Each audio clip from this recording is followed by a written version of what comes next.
Hoje o Bate-Papo com o professor Ivan Oliveira recebe Luana Ângelo, coordenadora geral da entidade de representação máxima dos estudantes do Diretório Central do IFCE, José Montenegro de Lima.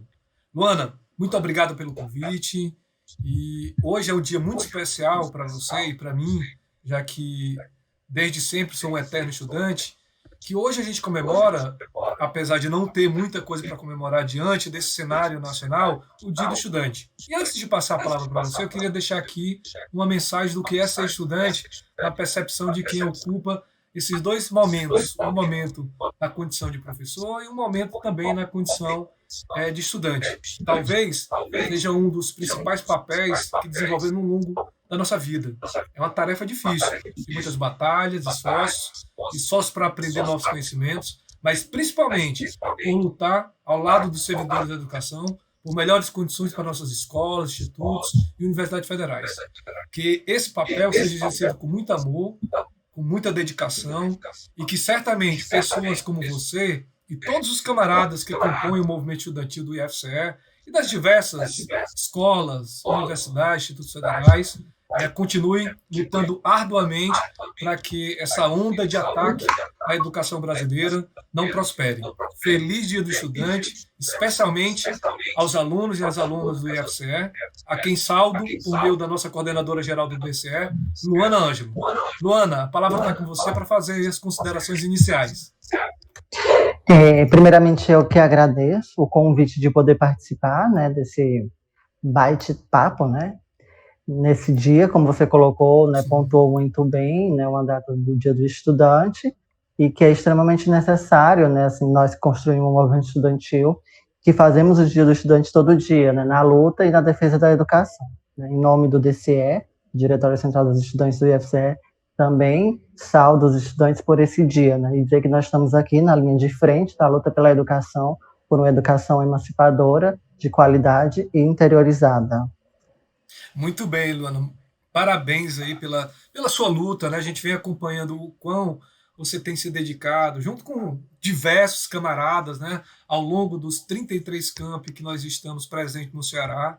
Inclusive, é bom falar que o DCE leva o nome de um estudante que foi assassinado, né, pelos órgãos de repressão na ditadura militar. Então, também saudando aí aquele que nos representou e que recebe, né, de forma elogiosa o nome do nosso Diretório Central dos Estudantes.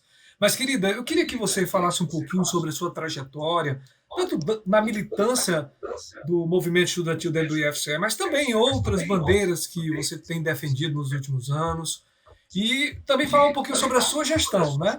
Já que você estará à frente, junto com os outros camaradas, até 2021. Pelo menos é o que eu espero, é isso, né? Então, se puder fazer aí uma retratação de como é a atuação de vocês, quais são as bandeiras que esse agrupamento que está à frente até 2021 defende, a palavra está com você. Pronto. Né, eu me chamo Luana, eu entrei no movimento estudantil dentro do IFCE, logo que eu entrei no IFCE, né, então assim, a minha trajetória no movimento estudantil ela é curta, a partir do momento que eu consegui o acesso, né, à educação superior, né, no Instituto Federal, em 2017, né, numa das primeiras batalhas que eu entravei quando foi que eu precisei, né, existe uma competição dentro eu não sei se esse é o mesmo nome para todos os campos, mas no campus Fortaleza se chama SEC, que é uma semana esportiva e cultural, é uma disputa sem valor financeiro ou competitivo, a não ser a diversão e a integração dos estudantes, onde eu quis participar e a minha identidade de gênero ela não foi respeitada pela instituição, onde eles me barraram de participar de uma atividade esportiva representando o curso de licenciatura em matemática na qual eu fazia parte. Né, foi logo que eu entrei, assim, estava com 3 meses, eu entrei em agosto de 2017 e essa competição acontecia em outubro. Aí eu conheci o movimento estudantil, né, o DCE, naquela época, né, enquanto estudante, e, né, travamos essa luta, essa batalha para que garantisse aos estudantes transexuais o direito de participar dessas competições que não tinha nada de competitivo a não ser de integração, interatividade entre os estudantes. né? E apesar de muito difícil, muitas rejeições, inclusive ataques à identidade, né? Assim, palavras absurdas da nossa gestão, a gente conseguiu, né, através do movimento estudantil, uma mobilização dos estudantes, e não só que eu conseguisse participar dessa competição, mas que a gente conseguisse garantir que uma outra estudante transexual do Campus Fortaleza, né, do curso integrado, conseguisse participar dos jogos internos nacionais dos institutos federais, Que né, no legal. mesmo ano. Então, assim, já foi uma conquista importante e que me fez se interessar na construção do movimento estudantil, porque era naquilo que eu acreditava e, né, assim, né, e vivi, né, nessa luta. Então, com algum tempo eu fui convidada, né, assim, pelo protagonismo que eu tive nessa luta, a fazer parte do Centro Acadêmico de Licenciatura em Matemática logo em seguida do meu curso. Assim, nem conhecia o que eram as entidades de base, o que era um DCE, o que um CA fazia, mas fui conhecendo, fui estudando, fui me interessando, e isso foi o que foi importante, porque era o que eu acreditava na minha vida toda, na defesa da educação, né? Eu estudo licenciatura, então eu acho que são cursos que acreditam, né? Assim, é importante defender toda a classe que defende a educação. Fui convidada também logo depois, no ano de 2018, a fazer parte da gestão do DCE, enquanto coordenadora LGBT. Foi uma gestão, né, significativa e importante para a minha vida, onde eu pude conhecer outros espaços do movimento estudantil, inclusive nacionalmente, né, assim, tive acesso a estudantes do Brasil inteiro, estudantes LGBTs, né, estudantes que tinham o mesmo intuito de defesa da educação e das nossas instituições. Com a coordenação LGBT da gestão passada, 2017, 2018, na verdade, né, A eu pude... companheira Paula ainda estava lá nessa época ou ela já tinha se formado? Não, ela já tinha... acho que ela tinha formado, mas já não era mais a gestão dela, era a gestão da Ana Jéssica como coordenadora geral. Ah, legal. Foi logo após a gestão da companheira Paula. Certo, mas pode continuar, perdão. Aí, logo em seguida, né, no final da gestão, a gente resolveu fazer um processo de renovação, mais um processo de transição dentro da gestão nas eleições do DCE, né?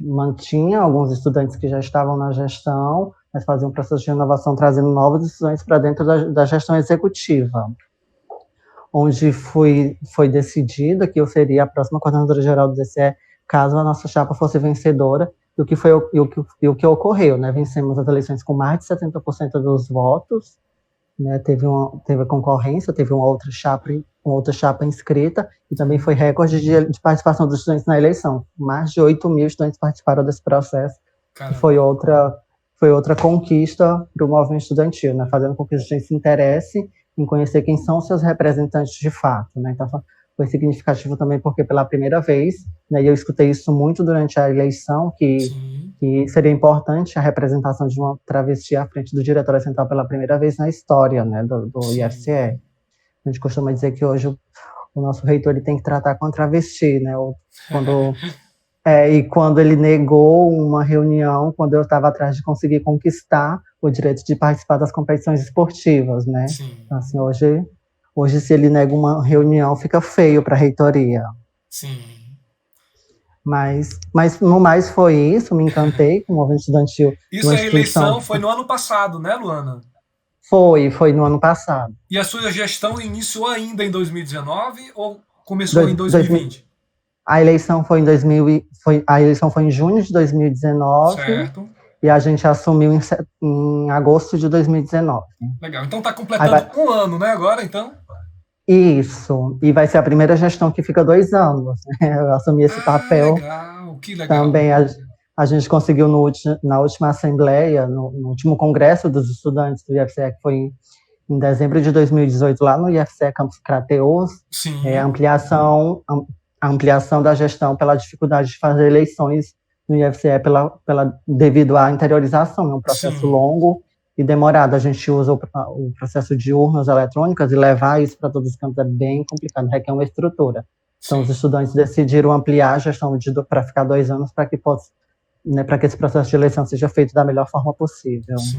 Sim, até para poder permitir o maior envolvimento, né, das comunidades. Luana, dentro dessa perspectiva de representação, é muito importante a gente ter uma travesti à frente de um movimento que representará os vários gêneros, né? Sair de uma lógica binária, apesar de você estar num curso de licenciatura, que certamente tem um papel libertador desde sempre, mas é uma pauta das exatas, que comumente pensa de forma binária, né? E você está no meio desse contexto quebra paradigma de vários aspectos. Do ponto de vista de pautar algo que é necessário, que não é um problema estrutural do IFCE, é um problema estrutural da sociedade. É tanto que a gente tem aí um episódio triste, né, da nossa história aqui do Ceará, e que é símbolo nacionalmente e internacionalmente, que foi a questão com a Dandara. Né? E a Dandara, talvez ali, você viu como divisor de água para a gente poder reforçar as nossas lutas e entender que a luta dos travestis não é só delas. E assim são dos LGBTs, no sentido mais amplo, é a luta nossa, é a luta por direitos humanos. E eu até evito dizer que são as minorias, porque, na verdade, independente de ser a minoria ou não ser, são seres humanos que a gente tem que defender e que tem uma perspectiva diferente. A gente não pode normalizar, acreditar que as mesmas oportunidades que são colocadas para você é igualmente colocada para os outros alunos. É diferente. É por isso que é até um princípio constitucional no ano que a gente precisa tratar os iguais e os diferentes na medida da sua diferença. E assim é que são com os colegas que vêm, os colegas quilombolas, os colegas negros, enfim.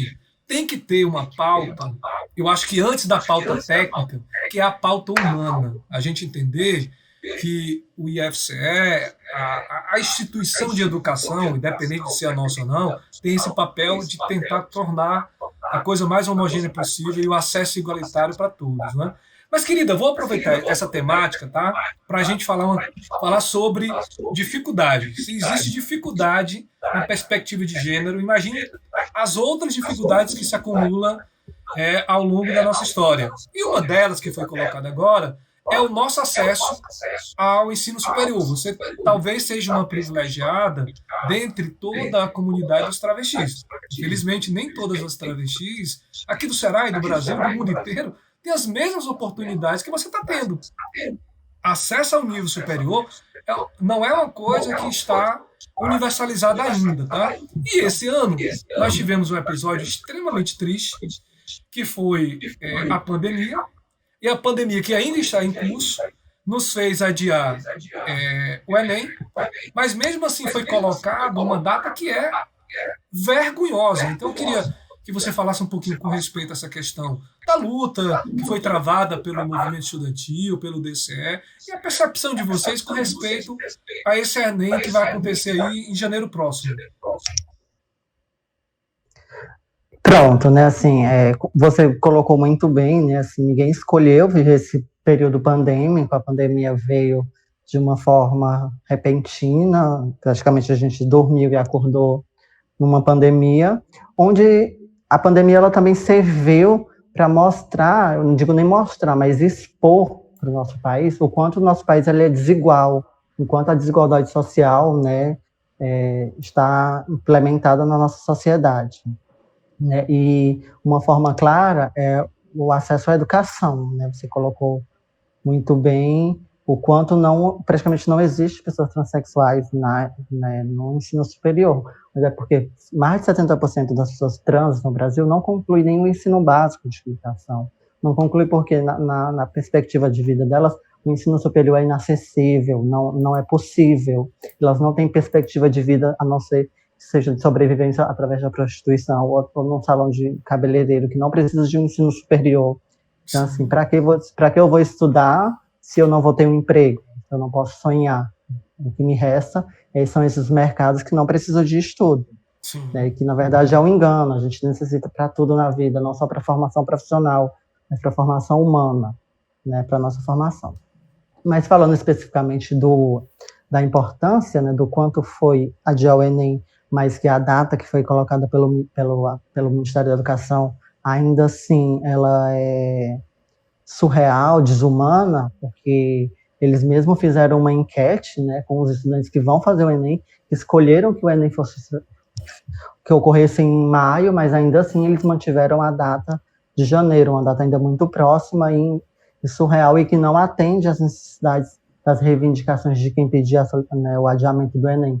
Porque o adiamento do Enem, né, como eu coloquei, mostra assim, a necessidade, é necessário que ele ocorra esse adiamento, porque nossos estudantes não estão conseguindo estudar, né, durante essa pandemia, sejam elas por falta de estruturas físicas, por não conseguir fazer um ensino remoto, por não ter acesso aos livros, ao material de estudo adequado, né, para se preparar para o Enem, como pelas situações psicológicas, pelas situações financeiras, pelo luto do Covid. Muitos dos nossos estudantes perderam familiares durante essa pandemia pelo Covid. Como é que fica, né, a cabeça desses estudantes que perderam seus familiares? Muitos perderam a família inteira. Né? Assim, o governo ele não se interessa em debater, em discutir de como fazer, né, de dar esse acesso à educação aos nossos estudantes nesse período. Não só através das estruturas, seria um ótimo momento, inclusive, da gente debater um plano de inclusão digital para todos os estudantes da educação pública no nosso país, mas isso não ocorre, né, assim, a pandemia ela veio para expor isso, para mostrar o quanto é desigual, não só né, a desigualdade social, mas também o acesso à educação, né, que ela é muito limitada. Os estudantes que têm alguma condição financeira, né, estão aí com suas atividades mantidas, estudando de forma remota, com estrutura, com situação psicológica tranquila, porque seus familiares não teve sua vida financeira abalada, não tem que se arriscar a pegar um Covid, tem que estar trabalhando para poder conseguir se manter financeiramente, para poder comer, para sobreviver. O governo, né, ofereceu um auxílio emergencial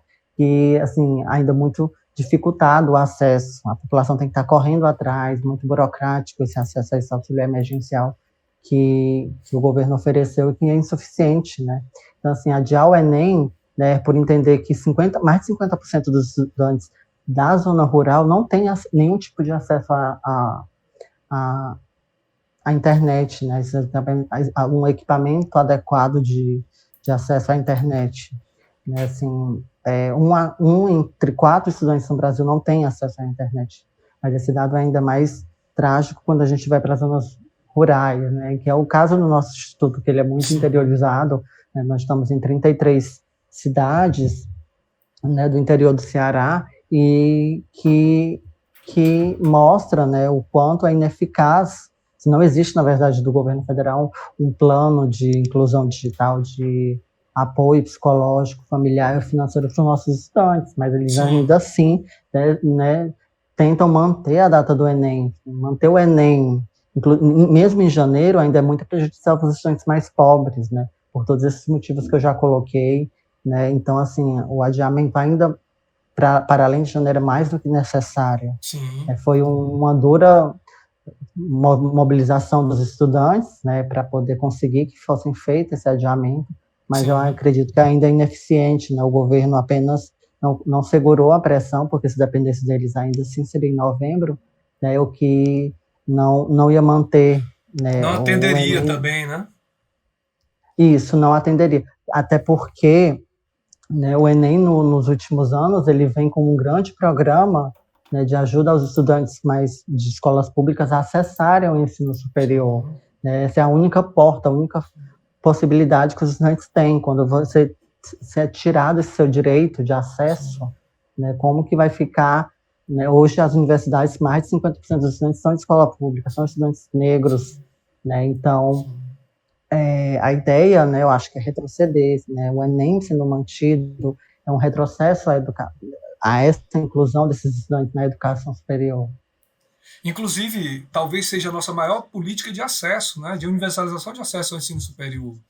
E Luana, eu tenho que lembrar que você, eu e mais 12 outros colegas assinaram uma ação popular pedindo o adiamento do Enem, tá? Lembrando que a nossa ação ainda está em curso.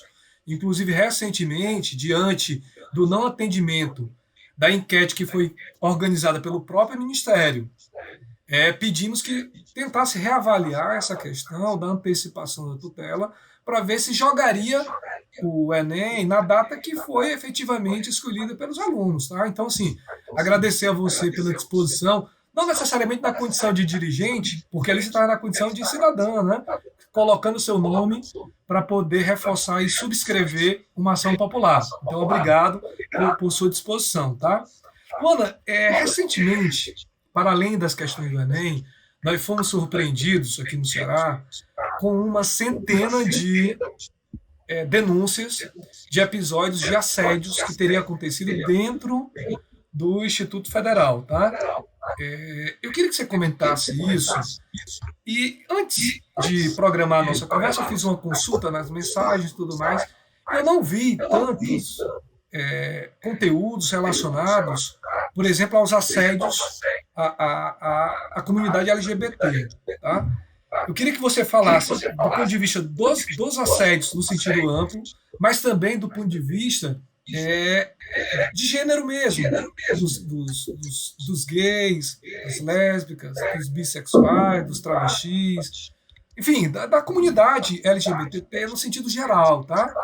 Se existe também essa situação e acaba não sendo relatada ou não existe. Pronto. De fato, assim, para mim não foi nenhuma surpresa, né? Todas aquelas denúncias feitas nas redes sociais que todo mundo presenciou, né? O Exposit Fortaleza, mas se ampliou para o Brasil inteiro, né? Nas redes sociais, principalmente no Twitter, inclusive de casos, né? De servidores, alunos assediando, né? O assédio, ele, na maioria das vezes, acontece contra mulheres, né? Normalmente meninas, e que, assim, no dia a dia, a gente vivencia isso, sabe? Assim, enquanto estudante, outra estudante se sente muito mais confortável em relatar um caso de assédio para um colega do que para uma outra pessoa, para um servidor, para um docente da instituição. Acho que pelo fato da confiança, né, das ações que vão ser tomadas. Sim. Né, assim, para a gente não foi nenhuma surpresa, porque o número de denúncias já vinha acontecendo dentro da nossa instituição, inclusive, só que muito não noticiado, né, pelo fato, inclusive, das estudantes não quererem se expor. Sim. Né, também a exposição às vezes beneficia o assediador, né, então, assim, existem muitos processos acontecendo de forma sigilosa, eu não concordo, mas é a justiça, é o meio como eles procedem, né? Recentemente, inclusive, a gente teve um caso que saiu nos jornais, que foi no campus Canidé, né, onde um estudante, que ele costumava assediar as garotas na biblioteca, ele sabia, inclusive, o ponto da biblioteca que as câmeras não filmavam, então, assim, né, até nisso, ele mas que, graças à ação do DCE, junto com a assistência de e para além da denúncia institucional, fez uma denúncia na Polícia Civil com a estudante que topou fazer esse processo, né? Ele foi preso dentro do campus Canidé pela Polícia Civil, saiu, foi noticiado nos jornais, né? Então, assim, eu não sei exatamente como é que está o caso, mas nós temos uma diretora de mulheres do DCE que acompanha, né, esse caso de perto na cidade, inclusive foi um escândalo na cidade de Canidé, apesar de que outras denúncias apareceram não só contra ele, mas contra outro aluno também do campus, então tá acontecendo, e ele foi preso, né? Mas outros casos não têm esse desfecho, né, de chegar a ser uma prisão e tudo, porque quando isso acontece, acaba estimulando as meninas a denunciarem, não só relatarem, porque só relatar não adianta, além de relatar para outra pessoa, ela tem que fazer pelo menos a primeira denúncia, porque quando chega no Ministério Público, o Ministério Público consegue colocar o caso para frente, né? E essa é a maior dificuldade, conseguir fazer com que as meninas que sofram assédio façam a denúncia. Luana, deixa eu aproveitar esse gancho da sua fala, só para perguntar uma coisa, porque você citou aí de uma situação que culminou na prisão, né, de um estudante, então não é um episódio simples, não é algo que a gente tenha que banalizar. Você acha que a falta de uma entidade interna, um observatório de direitos humanos, um organismo interno que pautasse essa questão, você acha que tem relação com essa ausência de tratativa dos direitos humanos pela instituição? Ou não faria diferença a existência de um observatório, por exemplo, para o IFCE? Não, sem sombra de dúvida, é extremamente necessário, né? A maior dúvida de uma estudante que sofre um assédio dentro da instituição é o que fazer. Sim. Ninguém sabe, inclusive um servidor, um docente, se você for perguntar, ninguém sabe o que deve fazer quando se depara com casos de assédio, né? Assim, não existe essa conscientização, sabe? Então, assim, muitas vezes a aluna sofre o assédio naquele momento do calor, ela faz o relato, mas aí não vai para frente, não sabemos o que fazer, como fazer, acaba que depois, com o tempo, a estudante resolva não continuar Sim. porque não se sentiu, né, amparada, né? Então é Amparada. extremamente necessário. Inclusive, né, está no plano, ai, agora eu PDI. esqueci o nome, PDI, né, esse núcleo, assim como funcionam os NEABIs Sim. e os NAPNES, né, extremamente necessário um núcleo de direitos humanos dentro da nossa Sim. instituição para pautar essas omissões que vêm acontecendo, né, não só da pauta do assédio, mas da falta de direitos das outras minorias que estão envolvidas nos direitos humanos. Então tem que ir para além do papel, né? Não basta prever um plano de desenvolvimento institucional se efetivamente não executa. Luana, no ano passado, o nosso conselheiro no CONSUP, que é a instância máxima da instituição, o Davi Moreno, que também é coordenador geral do sindicato, entregou uma proposta de criação de uma comissão, tá, de direitos humanos. Assim como a UFC criou há 2 anos atrás, o IFCE também poderia dar esse passo, né? Eu acho que é um passo em direção ao futuro. Tratar os direitos humanos como uma questão central de uma instituição de educação é efetivamente assinar um compromisso com uma educação efetivamente libertadora e garantidora de direitos. Porque não adianta a gente também colocar no nosso discurso que vamos trabalhar em prol de uma educação libertadora se efetivamente a gente não trabalha para garantir os nossos direitos e liberdades que estão na nossa Carta Magna, na Constituição, mas que efetivamente as pessoas sofrem no dia a dia. E detalhe, eu falei do Davi para a gente poder aqui dizer que talvez nós temos três pilares administrativos fundamentais para uma instituição de ensino, que é a própria gestão, que a gente tem que respeitar, reconhecer o esforço, sim, tudo que eles estão fazendo é na tentativa de acertar, mas talvez não seja suficiente diante da demanda e do tanto de situações reprimidas que a gente vive. E nós temos a entidade de representação dos estudantes, que é um dos outros eixos, e a entidade de representação dos trabalhadores. Então, essa tríade deveria andar irmanada a todo instante.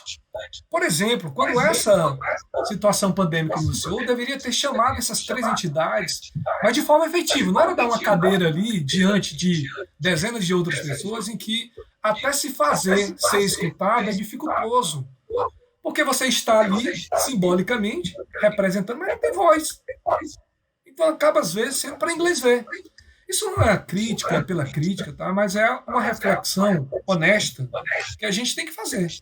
Fazer com que a representação dos estudantes e a representação dos trabalhadores sejam efetivamente escutadas. E que as demandas levadas por esses segmentos sejam colocadas para frente, como é o pedido entregue pelo nosso conselheiro, Davi Moreno, para a criação da Comissão de Direitos Humanos do IFCE. Olha aí, não é por falta de propositiva, não. Não é por falta de previsão do nosso PDI, não. Então, o que é que falta? Talvez essa resposta não me cabe nem a você, tá? Mas eu queria deixar esse destaque aí, porque eu acho que é fundamental que a gente diga isso aqui também, tá? Querida, e agora, a última questão que é importante você comentar é que entre colocar o nosso estudante em uma situação de risco, retornando o nosso calendário presencialmente, isso é inaceitável. Nós tivemos que encarar o desafio de tentar retornar minimamente às nossas atividades por meio de ensino remoto. Tá? Como você bem disse em algum momento na sua fala, nós temos aí um quadro de exclusão digital terrível, tá? Que não se esgota no acesso à internet e nem entrega de um tablet. É muito mais do que isso, tá? Mas temos que bater palmas para a gestão, né, por esse projeto. Acho que também é importante a gente reconhecer. Não tem que ser também desonesto e só criticar, não. Tem que agradecer pelo esforço, né, dos 4.000 e tanto tablets, das milhares de contas de acessa dados que está sendo entregue aos alunos, enfim. Mas é muito mais do que isso, tá? Eu queria saber o seu olhar do ponto de vista de gestora do DCE, mas também da escuta ativa dos outros alunos nos diversos campos. Como é que vocês estão encarando isso? Tá sendo normal? Realmente é uma nova normalidade? Ou é só efeito de discurso? Olha, esse é um ponto, inclusive, bastante delicado, que para a gente da gestão do DCE foi extremamente, eu costumo dizer que nos ocupou bastante tempo de reunião para tomarmos alguma posição, uma decisão, porque é algo que divide os estudantes, inclusive. Porque a gente pensa assim, se eu pego no meu, individualmente, na minha vida, eu tenho uma estrutura necessária e suficiente para que eu consiga acompanhar as atividades de forma remota. Isso individualmente, eu penso na minha realidade, né? Eu não fui afetada, né, pelo Covid na minha família, eu não tenho uma família grande dentro da minha casa que me atrapalhe fazer as atividades remotas, eu tenho acesso à internet, eu tenho um computador, eu tenho um espaço adequado, estou psicologicamente adequada para fazer essas atividades remotas. Mas se eu penso coletivamente, eu vou ver que muitos colegas não têm essas mesmas condições que eu, né? É extremamente cansativo ficar de frente para o celular 2, 3, 4 horas por dia, acompanhando uma aula, seja ela de forma remota, um vídeo. Cansa, né, assim, muito mais do que presencialmente. Por mais que se digam que existe uma flexibilidade nos horários para assistir às aulas, né, você assiste quando quer e tal, mas não é a mesma coisa, assim, não substitui. Mas a gente, como você bem colocou, algumas ações feitas pela gestão, né, merecem ser aplaudidas, né? A tentativa de entrega de chips, agora os tablets que infelizmente ainda não chegaram, né, por mais que seja ainda ineficiente, a gente acreditava que seria necessário, né, além do tablet, né, que foi licitado, a gente acredita que ele não seja suficiente para comportar as necessidades de umas atividades remotas. Alguns estudantes requerem alguns aplicativos, né, necessários para ter algumas aulas que talvez esse tablet não Suporte, comporte, né? né? Isso, não suporte, exatamente. Mas que é uma ação, né? Uma tentativa de minimizar os impactos negativos das atividades remotas. É uma forma de continuar, porque a gente também temos que ser bem sincero, ficar todo esse tempo parado é um prejudicial enorme. Nós que defendemos a educação, defendemos as instituições de ensino, o papel que as universidades e institutos federais têm no nosso país, e parar durante esse período de pandemia seria inclusive um crime contra o nosso país, né? O que nós produzimos, né, inclusive durante essa pandemia, é algo a ser aplaudido, né? Assim, a produção que o Instituto Federal vem fazendo, seja de álcool em gel, máscara, né, alguns equipamentos um pouco mais modernos que a gente vem acompanhando, né, é algo que a gente tem que parabenizar, né? Assim, é um retorno que a gente dá, que as instituições da sociedade, pelos investimentos na educação, né? Isso mostra que a gente não pode defender que a instituição fique parada né, e não podemos parar, né? Mesmo que seja de forma remota, a gente tem que continuar. Mas, assim, a forma como é colocado o ensino remoto dentro da nossa instituição, né, dizendo que não é opcional, ou melhor, dizendo que é uma opção, o estudante não vai ser prejudicado quando as atividades presenciais voltarem, porque ele vai poder continuar, né, da forma híbrida o ensino. Isso não é correto, isso não é verdade. O estudante vai sim, o estudante que não está fazendo ensino remoto agora, ele vai ser prejudicado quando voltar. Muitos dos estudantes, eles têm, além de estudar, eles já trabalhavam no contraturno, sejam os seus empregos formais ou dentro de casa, se você pega a realidade das estudantes, né, principalmente as mulheres, que quando não estavam no instituto, lá nas suas aulas, tem que cuidar de crianças, da família, da casa. Então, assim, como que ela vai conseguir fazer esse ensino presencial e remoto ao mesmo tempo quando as atividades presenciais voltarem? Se ela não tem tempo agora, ela não vai ter tempo depois. Então, assim, há sim um prejuízo. Isso não é honesto falar que não há um prejuízo, tá? É isso que a gente defende. A gente não é contra as atividades remotas, né? Porque a gente, inclusive, o que eu estou fazendo aqui é algo remoto e, né, exclusivo. Muitos estudantes não vão ter acesso né, essa entrevista, esse bate-papo, pelo simples fato de não ter acesso à internet. Então, a gente não é contra. Inclusive, a gente acredita que é um momento de debater uma inclusão digital para os estudantes, mas num todo, né, vamos alcançar quem não estamos conseguindo alcançar nesse momento, né, não só para as atividades remotas agora, mas para o futuro, né, para a vida. Né, nossos estudantes muitos só tinham acesso à internet no campus, na estrutura das nossas instituições. Né, mas a gente não concorda com a forma como está sendo colocado, né? Isso já era para ter sido debatido desde o início, de forma sincera, responsável. Esses tablets já deveriam estar na mão dos estudantes. Quem sabe talvez um número maior, né, tivéssemos conseguido um investimento ainda maior, né, inclusive da iniciativa privada, não sei, outros meios que poderíamos conseguir se tivéssemos começado desde o início a debater essas formas, né, essa gestão tivesse sido feita. Mas sim, esforço, a gente tem que reconhecer da instituição de não parar, né, que a gente também acredita que é bem ruim, a evasão de estudantes que vão evadir nesse período das instituições de ensino, principalmente na nossa instituição, é enorme. A gente já vê colegas que já falaram que trancaram, não sabe se vão voltar, isso eu escuto no dia a dia, né? Eu ontem tive que apresentar um seminário de uma disciplina minha, que era uma equipe, já existia, né, antes da pandemia, aí veio a pandemia, eu tive que apresentar o trabalho de forma remota, onde todos os meus colegas da minha equipe desistiram, né? E a maioria desistiram mesmo, trancaram o curso, não sabem se vão voltar. Né? Então, essa é a realidade. Né? A gente não pode ficar tão distante dos estudantes e tentar, né, minimizar esses impactos negativos da pandemia. Não é um problema da nossa instituição, é um problema da educação no país. Então, é uma questão estrutural, né? Isso, inclusive, eu digo que esse debate não é da nossa instituição, mas sim um debate nacional de educação. Sim. Luana, né? talvez e só um detalhe, né, e reforçar também o quanto foi importante, né, a instituição ofereceu, né, através, né, o DCE junto com a Diretoria de Assuntos Estudantis da Reitoria, foi uma proposta né, amplamente, como é que eu posso dizer, contemplada, né, a Diretoria de Assuntos Estudantil, né, atendeu a essa necessidade do auxílio emergencial para os nossos estudantes. Né? Muito legal. Claro que se tivéssemos um recurso muito maior, né, da assistência estudantil para a nossa instituição, a gente poderia conseguir ampliar ainda mais esse acesso aos nossos estudantes. Mas a gente também, inclusive, vai propor, né, para que o auxílio emergencial ele seja, né, prorrogado, né? Prorrogado, ou que atenda os estudantes que estão na lista de espera, né? Muitos estudantes não foram contemplados, né? Então a gente está vendo essa possibilidade de atender, porque a gente sabe que a situação financeira de muitos nossos estudantes foi afetada durante a pandemia. Sim.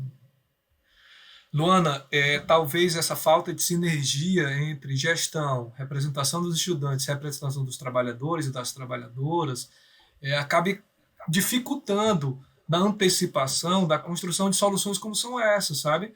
Você falou muito bem, não é contra a solução, mas talvez a condução de como se colocar em execução esses planos. E aí, esse fim de semana eu escrevi um artigo na sexta-feira, e tratando da instituição, não é uma pauta pré-eleitoral, tentaram classificar pré-eleitoral. A gente discute a instituição, Luana, desde 1996, quando a gente entrou na Escola Técnica Federal do Ceará. Eu também já tive o prazer de compor uma diretoria colegiada no DCE, na época do Afonso e outros colegas que representavam a escola técnica, e a tentativa de manter um diálogo permanente é natural de qualquer movimento, sabe? Então, assim, não pode reduzir a nossa crítica, nem dos estudantes, nem dos trabalhadores e das trabalhadoras, a uma discussão rasa.